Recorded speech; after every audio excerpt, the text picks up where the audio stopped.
A 17-year-old boy named Zayaan lived in a village. Life in the village was hard. There were no proper schools, no electricity, and barely enough food. Most boys worked in the fields by 10 and were married by 18. But Zayaan was different. He had a fire in his heart that couldn't be smothered by poverty. One day, "I'll climb the biggest mountain and see what's beyond it," he'd whisper to himself at night. Zayaan went to the only school in the village, where books were passed down like treasure. He wrote with broken pencils and studied under moonlight. His teacher, Master Anwar, noticed his brilliance. "Zayaan, you don't belong in this village. You belong in the world." But every time someone praised him, the villagers mocked.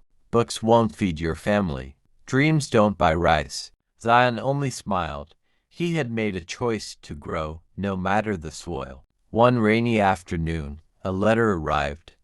Zayaan had applied for a national science scholarship using borrowed internet at a town cafe. He opened the letter and dropped to his knees. The scholarship would take him to the capital city for 2 years, with full boarding and tuition. His mother cried. Master Anwar hugged him. The villagers stood silent, stunned that one of their own had broken the wall of impossibility.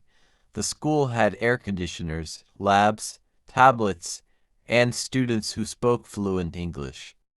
Zayaan felt like a pebble in an ocean of diamonds. They called him Jungle Boy. He struggled to speak, to write, to keep up. He almost quit, but then he remembered the mountain, not the real one, but the one inside him. "I didn't come this far to turn back." He worked harder. Nights became days.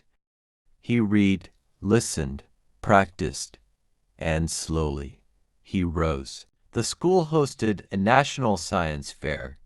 Zayaan had no money for fancy equipment, so he built a hydraulic water pump using broken bicycle parts and plastic bottles, based on his village's water problems. Other students had digital prototypes and sponsorships, but when Zayaan spoke, he spoke from the heart. The judges were stunned.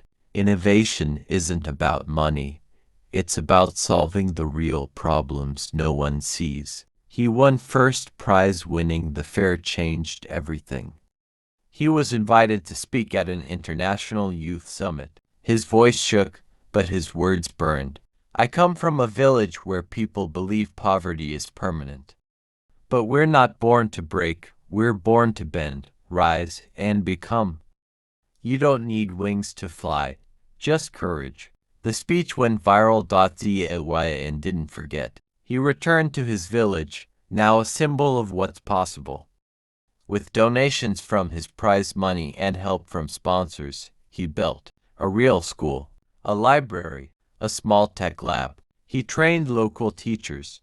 He made sure no child would grow up thinking they weren't enough. Years later, Zayaan stood at the peak of the very mountain he used to stare at as a child. He had done it. He had broken every limit the world placed around him, not with money, not with luck, but with belief.